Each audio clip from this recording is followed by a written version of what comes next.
Good afternoon. It's Monday, the 7th of September 2020, just after 1 o'clock. Welcome to UK Column News. Your host today, Mike Robinson, myself, Brian Gerrish, and we're delighted to be joined by David Scott. David, of course, bringing us northern exposure from north of the border. Can we say we're delighted to still be broadcasting despite the best efforts of 77 Brigade, who is tasked to disrupt anybody who dares to disagree with the British government? Absolutely. Now we're just going to get straight on with the World Integrated Trade Solutions website, because I think this is probably the thing which has caused the most number of emails that I think we've ever received on a single subject. So let's bring this up. This is the World Integrated Trade Solution website. It's a World Bank website, and it's supposed to give access to information about merchandise trade, tariffs, non-tariff measures, all kinds of data. So it's a database-driven website. Well, as you can see here, let's just zoom in a little bit on this. Lots of people very surprised to find that if you look at the data on this, it mentions COVID-19 test kits. But this is 2017, and so people are a bit confused, or have been a bit confused about what's going on. So I thought we would just briefly explain this a little bit. So this was the situation, what you're seeing on screen was the situation on Friday, Saturday and yesterday up until sometime around 11 p.m. or midnight. Today the website looks a little bit different because if we zoom in on it today, we find that COVID-19 test kits have been replaced with the term medical test kits. So the question is, what is going on here? And well, we've got to look at this, the product code 300215, and also look at this piece of text from the top of the page, because it says here, the data here track previously existing medical devices that are now classified by the World Customs Organization as critical to tackling COVID-19. So if we look at the World Customs Organization document on this, prepared jointly with the World Health Organization, HS classification reference for COVID-19 medical supplies, second edition. This replaces the previous edition of the list, and that is the key point here. So looking at the data itself, if we look at 300215, these are now classed as COVID-19 test kits, diagnostic reagents based on immunological reactions. So going back to this database, then what we're looking at is a view on a database on some data, and the product code is key, because what you're looking at there is a view of a table behind this table, a table of product codes. And what they've done is they've changed the product description for that product code, and that has with perhaps unintended or maybe intended consequences, that has changed the description on every instance of that product code going back for several years. So actually, on one level, there's nothing going on here, because it's merely an administrative error which they've now corrected. But on another level, it does give us a clue, because of course what it shows is that without thinking about it, they've renamed a line item, because everybody's focus is on COVID-19 to the detriment of everything else. And let's just remind everybody about the excess mortality during the lockdown period in the UK, caused by not COVID-19, but by the fact that the NHS had completely reoriented its way of doing business purely towards COVID-19 to the detriment of everything else. So the lockdown period began at that point. We're labelling those lockdown deaths. Brian and David, that seems pretty clear to me that this isn't just a UK issue. It's certainly a Western issue, a complete refocusing onto COVID-19 with pretty detrimental consequences for just about everybody. But this particular database isn't quite what people thought it was. No, but we can see that there is a collaboration in compiling the news and the main drift of the news. So if we want to focus on a war in Syria or a war in Iraq, we do that. Here we want the public focus to be on COVID, and so it appears uniform across the global media system. It's some interesting questions to be asked. Yes, briefly, David, did I explain that okay? Did that come across? Yeah, that was ideal. Thanks so much for explaining that, because it did seem odd. And the kind of reclassification of things to do with COVID is also part of the generation of the fear, the generation of the concentration in the public mind of how deadly this is, which is not evidence-based. It's not based on any sort of rational scientific analysis, and it is based to some extent on taking things which were already there in the background and simply shining a spotlight on them so that they become much more starkly revealed and much more frightening for the public. Absolutely. Now let's just move on to what's been going on in the UK and over the weekend. Piers Corbyn, well, this is going back to the previous weekend. David Piers Corbyn fined £10,000 for organising anti-lockdown rally. And I think the point we made last Monday was that this seemed a bit single-minded here. Other people were involved in the organisation of this so-called anti-lockdown rally, but they didn't receive £10,000 fines. Well, the point I'm making here is what a difference a week makes. A week ago, we thought the £10,000 fine for Piers Corbyn was singling him out and was kind of indefensible and was a very strange and worrying development. What a difference a week makes. We've gone way beyond fining people now. So this is from, I think, Sheffield. And here they manhandle 73-year-old Piers Corbyn, a real danger to society with his peaceful protesting and putting forward scientific points of view that do not fit the official narrative. They're manhandling him and arresting him. And I think we've got some video to see a wee bit more of how this was handled by the police. And this is Saturday, just to interject, this past Saturday in Sheffield. Well, the first little clip here seems to show that things began quite calmly. Brian.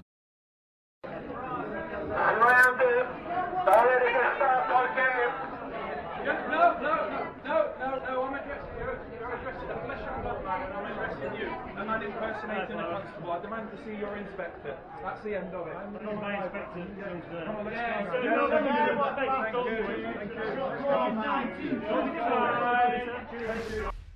go. It seemed to be quite calm at the beginning. Yeah, I think there are sort of three main phases in this event. It started very calmly, and of course it should do because it was a peaceful protest about lockdown. The police then started to get very agitated, and I'm going to say aggressive, because clearly they wanted to arrest Piers Corbyn, and the crowd moved around him to defend him, so that upped the angst, and we see a very more aggressive stance in the police. And then later on somebody's unwell, and they change again. So let's see the second phase. Yes.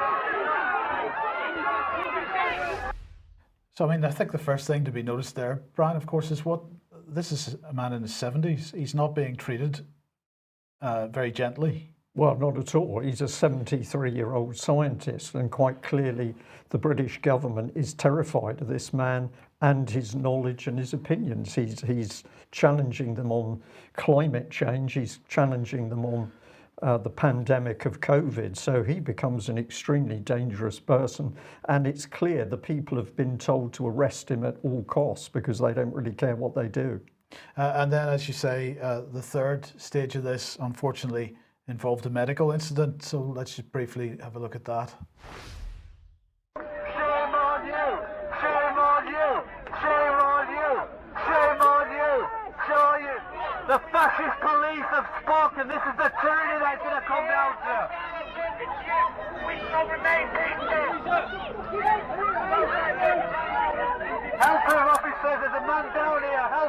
Officers! Officers! Are you not helping? Officers, there's a man down here. You're going to help him. Officers, what are you doing? So that was a gentleman called Rob, if I'm correct on that. And, Yes. And he had some kind of medical incident. Now, later on in the video, for about 10 minutes, the police are giving CPR. Now, we understand Rob's according recovering. to the comments underneath earlier this morning, Rob had recovered. That's what we're told, so that's what we're going to report. But he was clearly extremely unwell, was unconscious on the pavement. The police were doing their best. They weren't giving him mouth-to-mouth resuscitation, but they were attempting to resuscitate him. And it was very interesting to watch at that point. The police had absolutely calmed down, and you could see that the police were now becoming very nervous because there'd been that fracas, which I would say the police created, and then somebody's on the ground. So, David, just before we look at Piers Corbyn's statement following this, just some brief thoughts. Firstly, we're seeing crowds of peaceful protesters shout the word Nazi at violent police officers who are trying to arrest a peaceful protester. This is new in Britain. The decision of the police here to approach this with a huge mob of police officers pushing and shoving is a shambles. Do they not know where Piers Corbyn lives? If they want to arrest him, could they not go around the next day with a warrant? Apparently not. Doing the arrest that way was obviously for another reason. It was to make a point. It was to make a point that we are going to come down hard on anyone who objects to the official government line. Finally, I would say that the CPR, I was trained in CPR many years ago. The CPR without mouth-to-mouth is ridiculous. It's the COVID is the excuse. They're claiming COVID makes it unsafe. You've got someone who is potentially dying in front of you. You should use your best endeavours to save them. This fakery over fears about a virus that's got that poses no threat to a healthy individual in any case, or virtually no threat, is ridiculous. This is we're now abandoning CPR methods at work. We're abandoning medical procedures at work, all to fall in front of this fear of COVID. Absolutely. Okay, well, this is what Piers Corbyn had to report. This came out in an email, I think it was late last night. Let's read what he had to say. He said, "I was locked up by South Yorkshire Police for 24 hours, charged with not wearing a face mask in Marks and Spencer and participating in a legal gathering and organising the gathering contrary to the coronavirus regulations." He said this arrest was arbitrary and unlawful, and they did not even follow the regulations themselves. These specify that an arrest can only be effected if the conditions in S24 PACE 1984 apply, which they did not. The police then tried to justify the arrest by saying it had been done to, quote, prevent me causing physical injury to myself or any other person. PACE code G 2.9CI. Piers says, a load of nonsense. I've been bailed on condition not to attend any illegal protests of more than 30 people anywhere in the UK. Excuse me. I will challenge that condition as it allows the police to arrest me pretty much on sight at any protest on reasonable suspicion that I am in breach of my bail conditions. This is a clear attempt to silence me. Who gave the order for my recent arrest? PM Boris Johnson said on the 7th of June 2020 that there was a right to protest peacefully. So pretty direct response from Piers Corbyn. Just have a look at what Peter Hitchens said in the Daily Mail, and I think Peter Hitchens is absolutely seeing the picture. He says protest against our new state of fear is banned by order of a dead parrot parliament. And he calls it a dead parrot parliament because he says quite clearly there is no more meaningful debate in Westminster. But just before I hand back to you, Mike, This caught my eye during that video, and of course here we've got the police fully masked up. This is when they're in their more nervous phase, because you can see the man on the ground behind them, but they're all wearing face masks. Well, not quite, because the senior officer with them, who took the trouble to try and speak to the crowd, realised he couldn't do that successfully with a face mask. So on the spot, the face mask was removed, talking about this gentleman here. But the other thing I noticed, and I find this deeply offensive, that if these police were being called fascists, of course they're now wearing the black badge. So this is an adulteration of the national flag. It's been put into black. It seems to fit the agenda of the police at the moment. And David, I think you've got more on the police, albeit in other nations. Yeah, so David, Peter Hitchens, well, this is quite a hard-hitting tweet from Peter Hitchens. He's pushing out this image. Anti-lockdown protests erupt in Australia just as cases cases are starting to decline there, but that's quite an image that he's pushed out. It is indeed. He said, this is why I call them muzzles. And it's a bizarre sight. We have this tattooed female police officer. They've just arrested this young woman for protesting the masking policy. And the first thing they do, as an emergency measure, the first thing they do is force a mask onto her face, as though a few seconds unmasked presents some sort of risk. It is bizarre behaviour from the police, and it's not isolated. Here we see another case where a man has been arrested, and the first thing, they haven't even finished arresting him, they're still struggling with him, and the first thing they do is try to put a mask across his mouth and nostrils. This is the strangest of behaviour from the police. It's clear that the masking represents something completely unrelated to any health concern. It's something to do with submission. Now we've got here a still from a video by a very good website called Police Abusing Powers. They covered a wrongful arrest of a man out shopping with his family. He wasn't wearing a mask. He's medically exempt. The store got quite shirty with him, asked him to leave. He left, and outside the police were there, and the police handcuffed him. He was not doing anything. He was remarkably calm. He stayed very calm during the whole scene. Otherwise, it would have escalated badly, I suspect. And at the end, the police said, well, we'll just chalk this one down to experience. No, I don't think that's going to be enough, because the police wrongfully arrested him. This is utterly, it's unlawful. The police are now behaving in an unlawful manner, and we're not just going to chalk that down to experience. We are going to have to fight this. We're going to have to resist it. Well, now last week's protests, weekend before last, in London, of course, were pretty heavily policed. But of course, there was a Black Lives Matter protest going on at the same time. David, now we have a little bit of video here. Just introduce this for us. Yes, now I've tried hard to find out who the young lady is. I'm afraid I don't know. If she's watching, or anyone who knows who she is watching, please drop us a line. Maybe she's got a channel. There might be more content that we can promote. She sees some police officers. She decides to ask a very good question.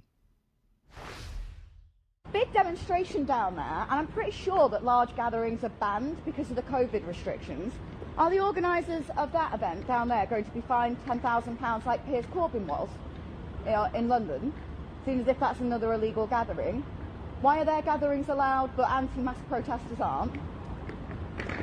Any answers? Doesn't appear so. What's with the differentiation and the disparity in the implementation of the law depending on your political beliefs? Why is that? It's not a decision that's made at our level. Fair enough. It's not a decision that is made at their level to implement the law in an unfair and biased manner depending on your political leaning.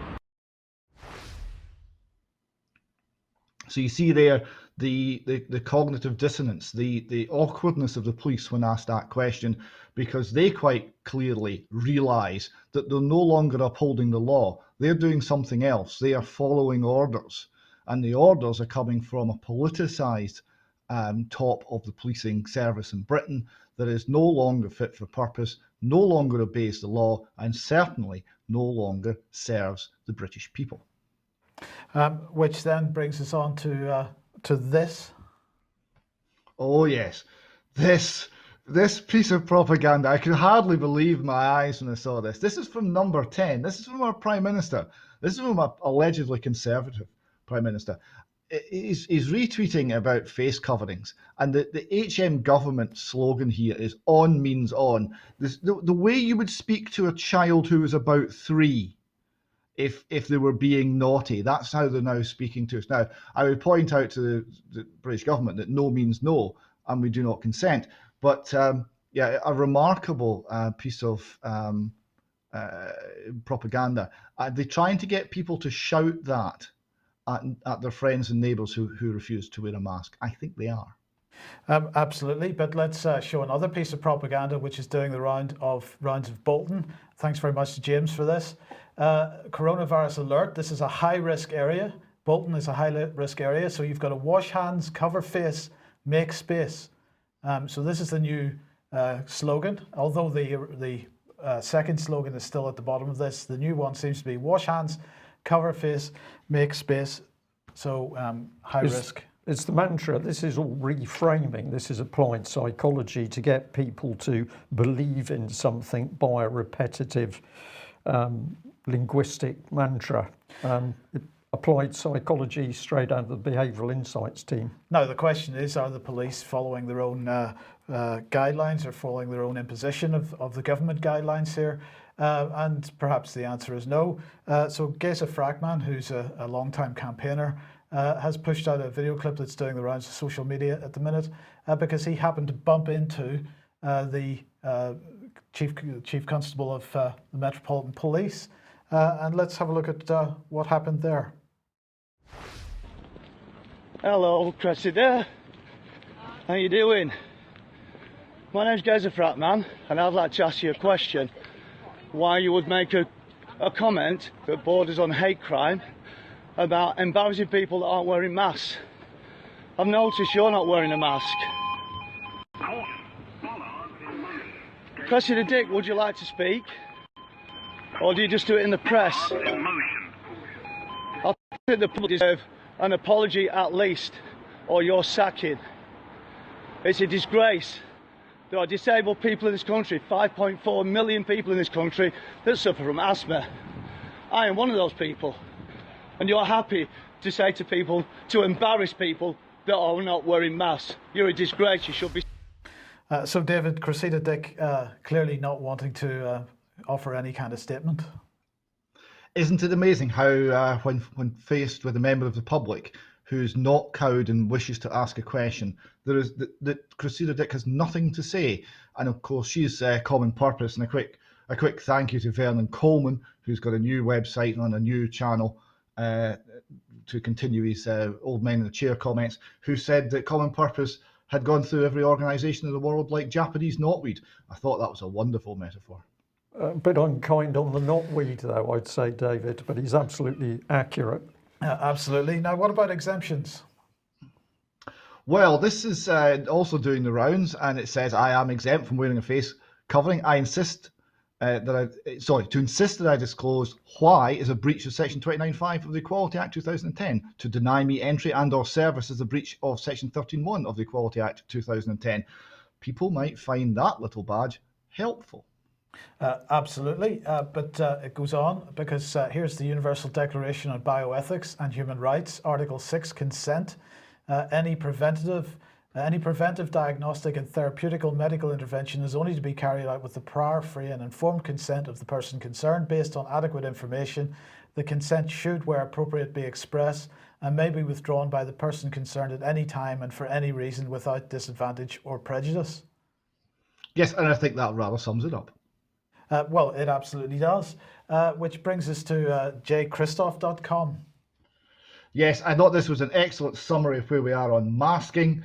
There's a man here wearing a mask, standing against a wall, and the text reads, "The quicker I give my rights away, the quicker I will get them all back," said the person who never read one history book in their entire life. This is a good point. Absolutely. Now, if things have been a bit rough in London the previous weekend and in Sheffield this past weekend, well, apparently in Scotland you're much more civilised with respect to protest. Well, we are just now. We'll see how this goes.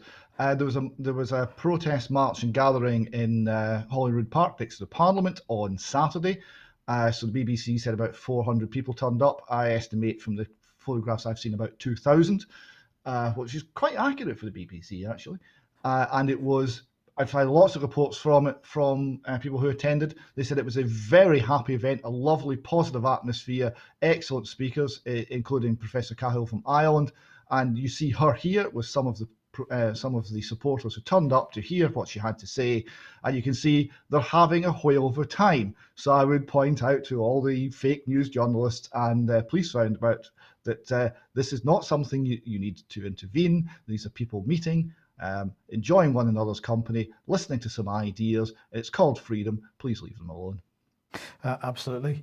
Now, David, let's have a wee look at economy for just 1 second, and particularly housing. And I'm really glad to see that the Daily Mail has caught up with us and explain that in a second. But this is their headline today. Britain's post-lockdown property boom. UK house prices hit record high, with average home now worth more than £245,000 for the first time, up 5.2% from the same month last year. And the Halifax said average house prices are up month on month, but a downward pressure is expected in the medium term with household incomes under pressure. The report, according to the Mail here, is saying that it's highly unlikely this growth will be sustained. But of course, if anybody wanted to know that this was going on, then one place that they might have found it was on our podcast series, Deconstructing the Magic Money Tree. Now, I can't remember exactly which episode it was that we did cover this, so people will just have to listen to the lot. But it was a few weeks ago, well before the summer break, David, so I'm glad to see the Mail catching up at last. Well, the mainstream media do get there eventually if you give them long enough and it's obvious enough. And this is partly generated by the easy money policy from the Bank of England, partly by tax breaks. So we're basically seeing the government and the banks collaborate to form a giant housing bubble, because that will fix things. Well, it will, but I mean, the question that we asked during the programme was, is it really a sensible time to be grabbing hold of this free money at this point? Well, this is a very good question, because planning your future now depends on how well you can predict the political decisions that the government and the banks are going to make, not on anything real. Everyone's in the same boat, and good luck with making that call. Absolutely. Okay, well, look, let's move on. If you like what the UK Column does and you would like to support us, then please head over to ukcolumn.org/community. There are options to help us out there, and your help much appreciated. And David, another plug for the Northern Exposure YouTube channel, quickly. Yes, we have a second interview up here. This is with Captain Dan Hanley, a 9/11 pilot whistleblower. And he's talking all about matters relating to 9/11 attacks and the aircraft and aeronautical issues and piloting issues that have led him to conclude that the official narrative is completely unsustainable. Absolutely. And a brief reminder that AV 11.1 has been announced. That's going to take place on Sunday, the 1st of November, 9 a.m. to 10 p.m. That's going to be a virtual event. So we'll be helping the AV team to run that once again. Yes. And hopefully that will be, well, we know that will be just as successful as the main AV event was. Indeed. And we'll give details as speakers as soon as those are fixed. Now, let's come on to this. This is Peter Foster, who is public policy editor at the Financial Times, and was tweeting this out yesterday. New UK planning legislation to override key parts of Brexit withdrawal treaty and Northern Ireland Protocol, a potentially huge move in negotiations, major ructions in Whitehall, my latest via FT. So here is the article that he posted. UK plan to undermine withdrawal treaty puts Brexit talks at risk. So let's briefly run through what he was saying here. Per 3 sources, he said in this Twitter thread, with knowledge of plans, the UK Internal Market Bill due on Wednesday, and this autumn's finance bill will contain clauses that eliminate the legal force of parts of the withdrawal agreement. The EU are unlikely to like this, which I guess is the point. He goes on to say, given Michel Barnier's insistence on the precise implementation of the withdrawal agreement, the decision to legislate in a way that dilutes those obligations on state aid, export summary declarations and tariffs is not likely to go down well with the EU. He said a person familiar with the plans said they would clearly and consciously undermine the agreement on Northern Ireland that Boris Johnson signed last October, but which in the light of the diamond hard Brexit he's negotiating now looks very difficult. Is it a diamond hard Brexit? We'll come on to that in a second.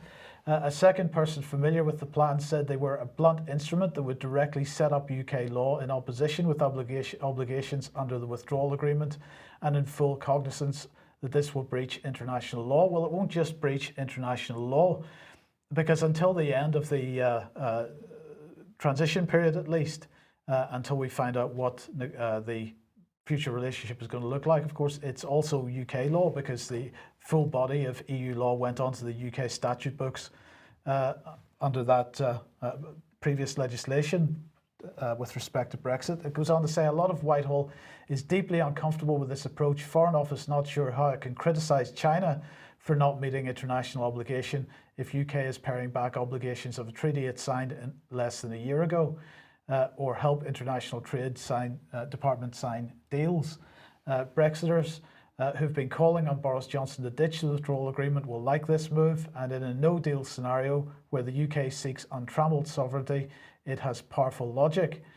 So no-deal scenario, we've been suggesting that that term is going to come back into the media, and there it is. The problem is that Boris Johnson promised to remove the UK from the EU whole and entire, but it has become clear that his Northern Irish front stop does not do that to the satisfaction of Brexiters. I'm going to question this somewhat, because of course it isn't possible for Boris to remove the UK from the EU whole and entire, while the defence issue is the elephant in the room, and of course he sits silent on this. He refuses to comment on it.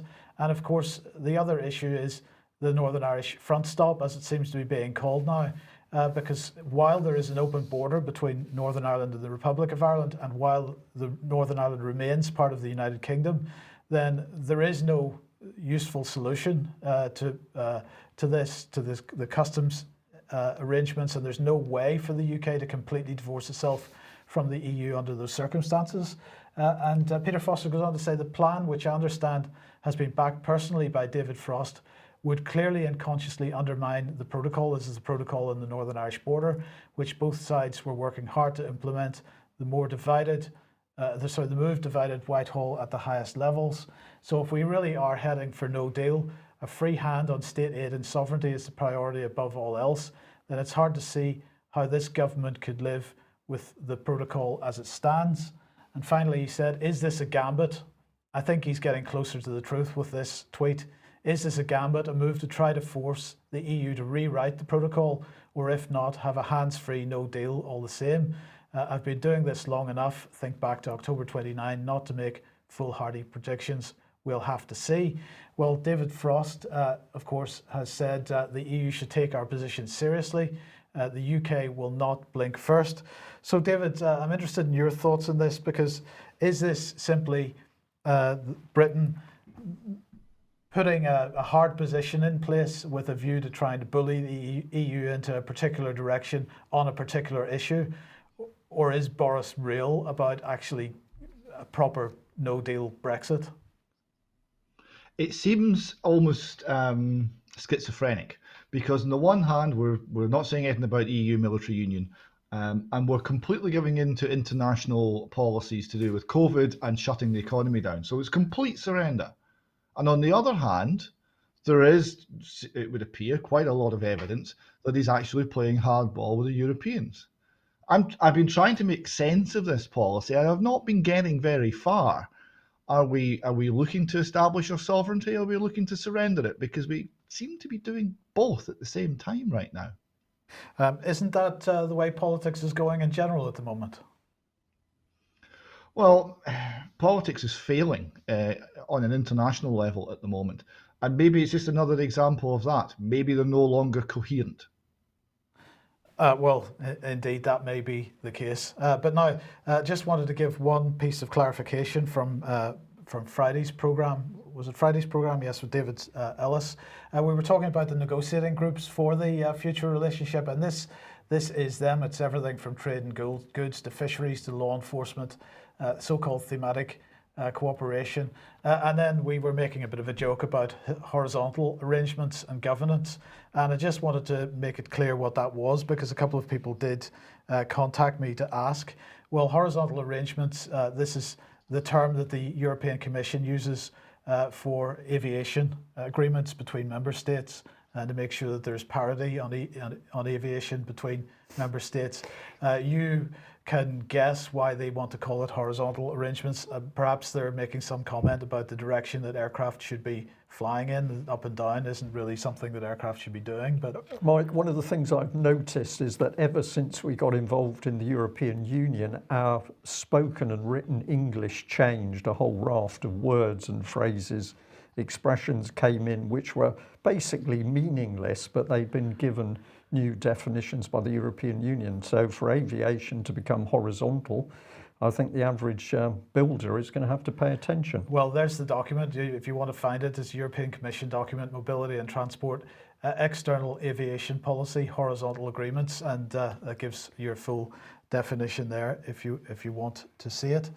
Now, David, that brings us on to what happened in Kent over the weekend, because anti-lockdown protests weren't the only protests going on.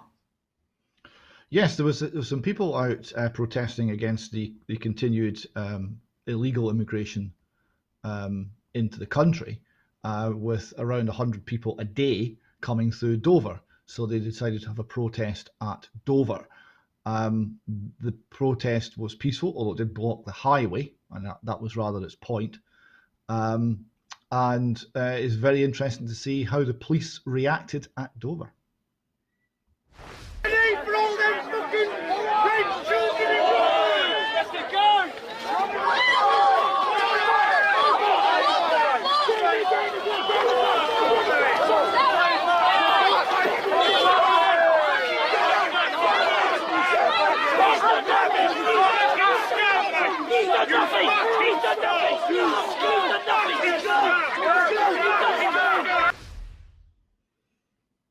Quite disturbing. That was a military veteran known as the Little Veteran, who was peacefully protesting and talking to someone there, grabbed by the police in a manner that was quite feral. There was something animalistic about that, something predatory. So they were obviously after him personally, just as they're after Piers Corbyn personally. So they're targeting people who are rallying points, people who are getting known, and they're going to make sure that those people are destroyed. That's the tactic. It's obviously come from on high. That's what they're doing. Yeah, David, what we're seeing, I think, with the police is clearly that they've been mentally reframed. These are people that have basically been desensitized, so they regard target individuals within the public as just that, a target. They're no longer a human being. This is very, very dangerous applied psychology of the police. And I'm going to say we first started to be warned of this about 15 years ago, when people were describing what had happened, personality changes to their husbands, as reported to us. It was ladies reporting their husbands who were police officers. Their personality had changed as a result of diversity training. In a minute, we're going to cover more on this. So these policemen are different. They're not thinking like normal human beings because they've been desensitized. That's where the aggression comes from. And David, this particular tweet then echoes the video clip that we showed earlier with respect to the London protest and the difference in policing between the anti-lockdown protest and the Black Lives Matter protest. Yes, this is a former police officer, George Elvidge, tweeting here. Said, "I can remember when I was proud to say I had served as a police officer. Now I'm starting to feel like it's something I should keep to myself and try to forget." And he illustrates this with two photographs. One of the little veteran, scarred and bruised, having been beaten up by the police and arrested while he was peacefully protesting, and another of a police officer on his knees in front of the BLM crowd. And the obvious political nature of this is a matter of clear shame to Mr. Elvidge and indeed to all right-thinking people in this country. And David, I've just got to cut in there because those two images also reinforce this reframing. On the left, they've brought down the little veteran, because he was the target, and they do that with brutality because they've been desensitized, they've been reframed and desensitized. The reason the two police are on their bended knee is because they've been reframed in order to believe in the Black Lives Matter agenda. So this is applied psychology, and as I say, we're going to show a bit more on where this is coming from. And David, how did the mainstream media cover this protest, Dan? Well, I'd like to look at this in detail in extra time. This is The Guardian. Port of Dover brought to standstill by far-right groups. So they're playing the same old game of trying to tar anyone they don't agree with as far-right. They say Mercham, also known as the Little Veteran, and an increasingly prominent far-right figure attacking asylum seekers crossing Channel by boat, had accomplished his aim of shutting down entry into Europe's busiest ferry port. Now, they're trying to smear the Little Veteran as being far right. So we'll talk more about that later. I would just say at this point that this is a lie. That what he's talking about is having the laws of this country actually upheld, and to protect our borders from people coming in who are quite possibly hostile to the native people of this country. In other words, to defend the nation, which is, after all, as a veteran, something that he has been sworn to do.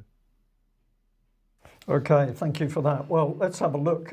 We're UK column, certainly not alone in reporting the use of the government's use of applied psychology. So this is the Express headline from Sunday just gone. Civil servants wasting taxpayer cash, being, quote, brainwashed with unconscious bias training. Concerns have been raised that thousands of civil servants are being brainwashed with the introduction of so-called unconscious bias training in government departments. And what I was looking at this article on the screen just to show you the contrast. We're worried about civil servants being brainwashed. This is what the BBC was worried about. Prince William's heartbreak. Well, we'll ditch that for the moment. Let's have a look at the important issues. Civil servants being brainwashed. The purpose of the controversial courses is to teach individuals that they're actually biased either racially, sexually, or in another form, and telling them how to change their behaviour. The emergence of the courses followed a drop in responses to public attitude surveys to people giving conscious bias views. That was a very interesting point in the article, that this has all come about because we, the general public, are clearly not convinced at the propaganda. According to written answers to Conservative MP Neil O'Brien, 4,615 Cabinet Office mandarins have received the training over the last 5 years. So is it any wonder why we've got such a pro-Black Lives Matter policy coming from the civil service? And a further 975 received the training since 2018 in the Health and Social Care Department, while over the last 5 years a stunning 33,165 civil servants have been on unconscious bias courses in the Home Office. And this is mental reframing. David, just give you a quick response to that, because we're pointing out this is going on with the police, but this is a massive programme to change the way people think, and I think we're now getting to the heart of it. This is another example of the common purpose type effect, where we're reframing how people think, we're changing their attitudes, and we're making it quite clear that if they want a career, they better comply. Just before you go on, Brian, I just should mention, of course, it was only, what was it, about a month ago or so, Keir Starmer announced that the entire Labour Party, the entire parliamentary Labour Party, is going to go through this training as well. Correct, because this is how you change the way people think and therefore the way they behave. So we're controlling how people think, and we can control their behaviour. Now, in the Express article, it talked about this consultancy. It did not say that this was the consultancy providing that training to the 33,000 civil servants, but it mentions this particular consultancy and it uses some of their quotes. So what are we talking about here? Well, unconscious or unintentional bias is widespread in the workplace and usually unrecognised. According to this consultancy, it's often based on outdated and irrational assumptions about the roles of BAME people, people with disabilities, men and women, people's ages, sexuality, religion, belief at work. It may manifest itself in language, behaviour, decisions that inhibit recruitment and progression of skilled individuals. It usually means businesses are not acting in their own best interests by failing to make the most of all available talent. Everyone has biases. So we all suffer from this. Well, who says so?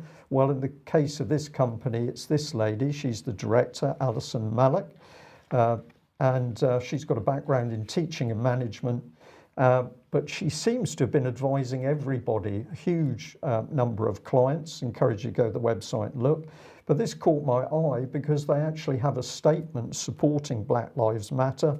Equality and Diversity UK Limited stands with the loved ones of George Floyd, the black community, our staff and supporters, and the protesters who continue to fight for justice and equality across the country.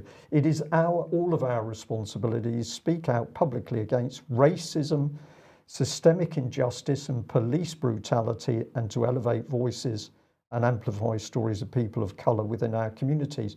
So I had a few questions, which I don't know from reading this, but does Miss Malik support Black Lives Matter protesters who are violent and burn down buildings? Are they included? Well, we don't know. Is she herself biased to support Black Lives Matter protests just because of their label? Does she teach others to support them at any cost? And this is the problem. We've no idea what this lady's values really are and what she can put in the heads of other people.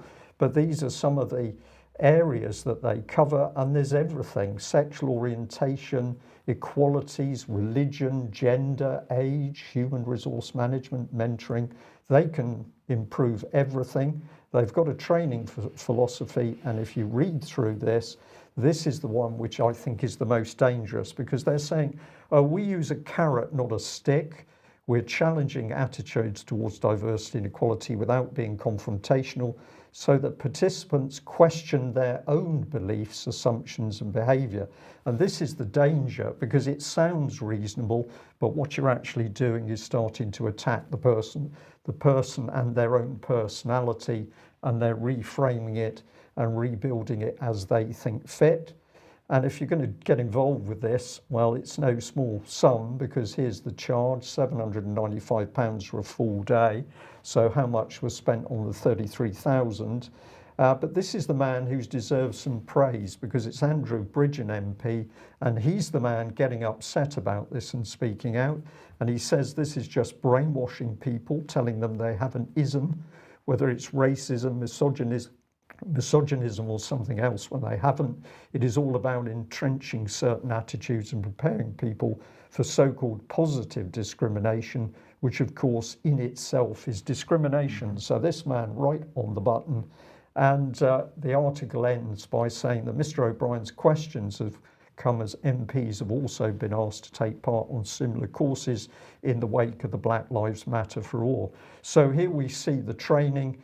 And thank you for one of our viewers who pointed out this letter in a Daily Mail article from a few days ago, because what we've got was Alex Chisholm, the Civil Service Chief Operating Officer, and Sir Mark Sedwell, your friend Mike, Cabinet Secretary. We've seen a reduced level of social interaction amongst our colleagues, with the loss of some of the spontaneous interaction and cross-fertilisation between teams that drives innovation and sustained common purpose.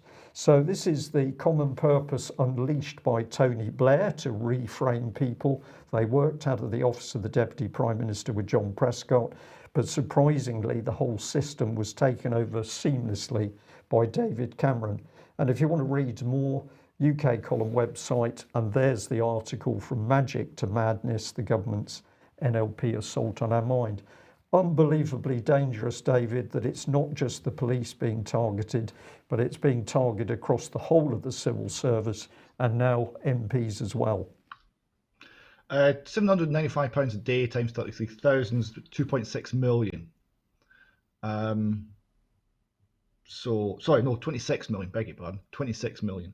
So the woman who's supporting BLM, who are anti-capitalist, is she keeping some of this money? Is she being capitalist about this? Well, David, just to make it clear, the article does not say that that company provided all the training. it only quotes them as an example of the type of training. Yes, but there's still serious money. You know, that's if it's 26 million, it'll be more than that. So you'll be up when you add in all the politicians and the senior people and the diversity training and the MOD and everything else that's happening. You're into a 50 to 100 million pound industry. There will be a set number of players in that, and they will be doing nicely as they trumpet their anti-capitalist BLM affiliations. I'm just commenting on the hypocrisy of it all. I totally agree with that.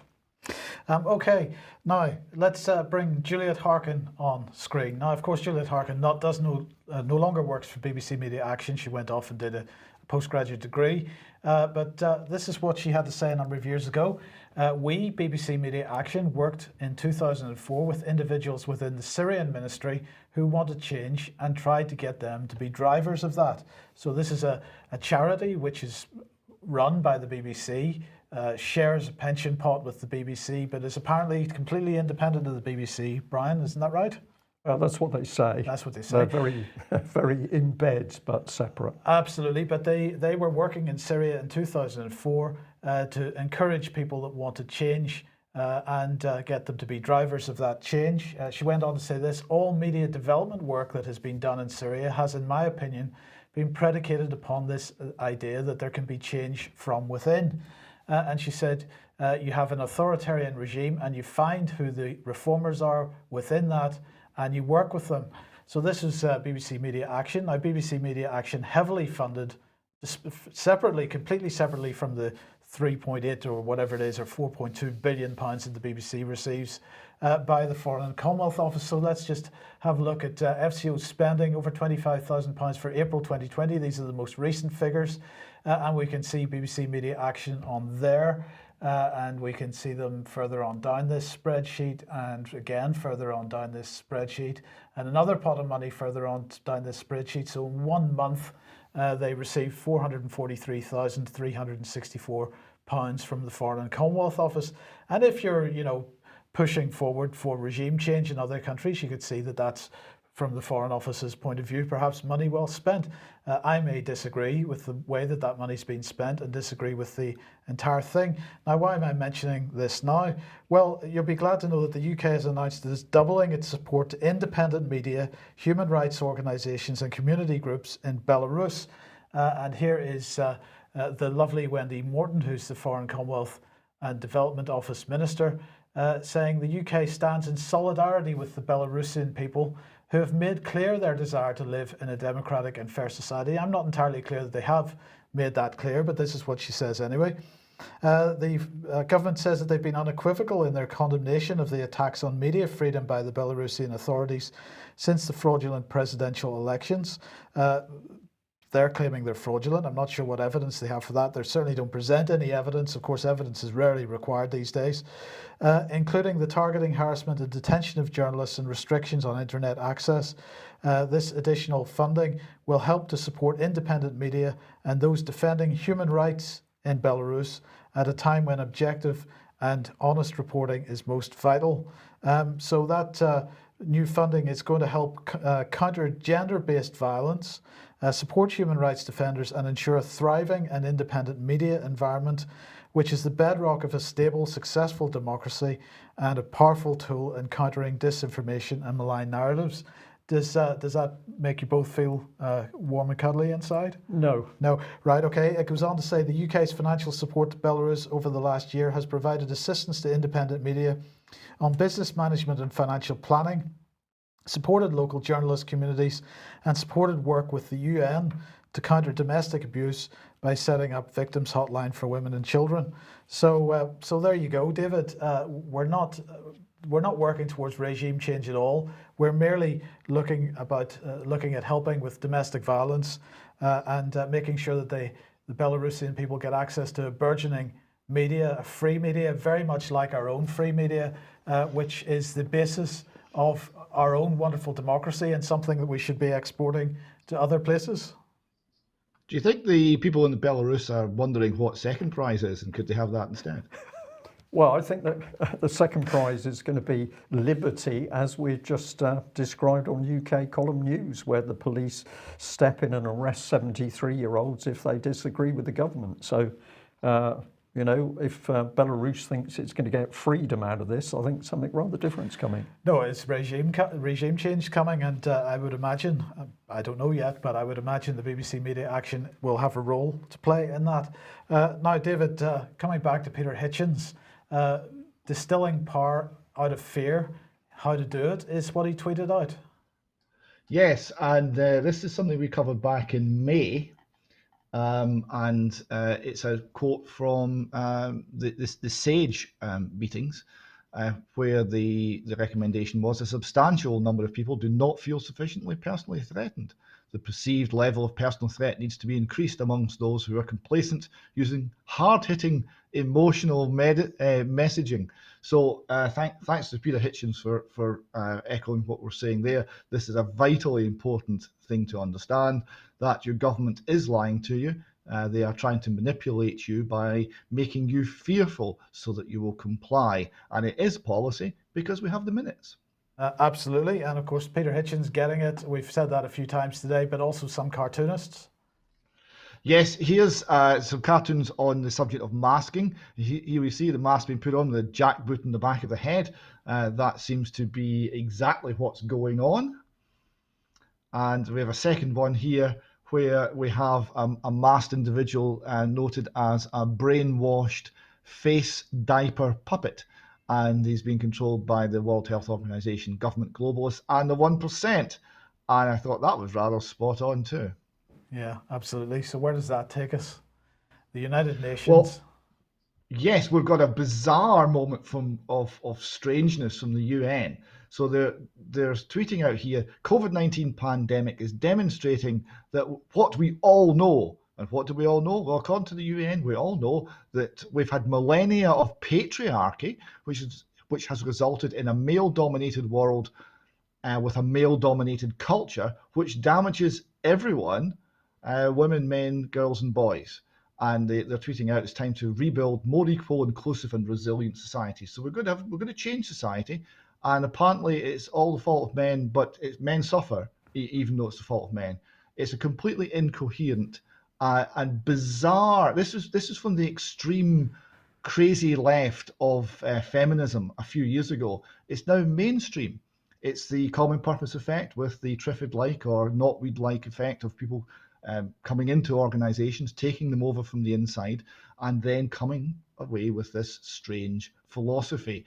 One of the things that you can't have in this world is any male leadership. And I would put it to you that one of the things we're most lacking is men actually standing up and being men and shouldering their responsibilities. Yeah, that was, of course, United Nations reframing language in that one. I've got one to follow it. It's amazing how these things come together. This was sent to me this morning while we were putting the news together. So there's the image with a woman cowering in the background and a man standing in front of her. Imagine a man who forced his wife to stay away from her friends, family and job. Imagine he also told her she should not leave the house unless absolutely necessary, and to cover her face and avoid people if she does go out. Imagine he threatened her with punishment if she didn't submit. Would you call this abusive? It does not stop being abuse when the government does it. And I just thought this was a brilliant cartoon. And what are we showing here? That common sense over social media with humour, often black humour, is starting to unravel this dangerous agenda. So we are paying attention to people who say, lift us up a bit, because pushing this information around and making fun of it where appropriate helps. Now, I hope this one is going to work to end on, but somebody sent me this tweet. So here we are. We've got a couple of police ladies on police horses walking along the street, and I've captioned it, we should always pay attention to the instinct of animals. Let's see what actually happens. Hopefully this will run.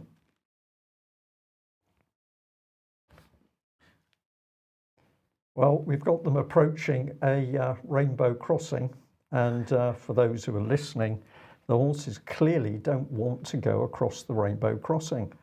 No, they're not going to go. So we bring our horse onto the pavement. I'm sure that's a breach of the Traffic Act, but there we go. And as you can see, those are two extremely scared horses, and bystanders watching with some amusement. Now let's analyse this. We should always pay attention to the instinct of animals. Why? Well, because clearly the horses could see into the LGBT abyss there.